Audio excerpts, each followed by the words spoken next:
ইনকিলাব মঞ্চ দুপুর 2টা থেকে যে অবরোধ কর্মসূচি চালিয়েছে পুরো 8 বিভাগে, রাত 10টায় আপনাদের সকলকে অবরোধ কর্মসূচি আজকের মতো প্রত্যাহার করবার অনুরোধ জানাচ্ছি। আগামীকাল দুপুর 2টায় বাংলাদেশে যত বিশ্ববিদ্যালয়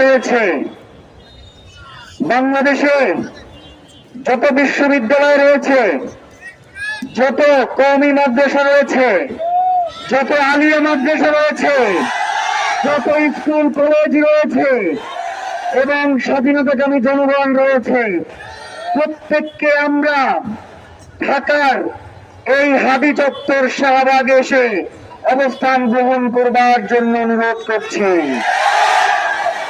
আমাদের এই লড়াই বিচার নিশ্চিত না হওয়া পর্যন্ত চলবে। সিদ্ধান্ত আপনাদের, লড়াই কিন্তু কোনোভাবেই থামিয়ে দেয়া যাবে না।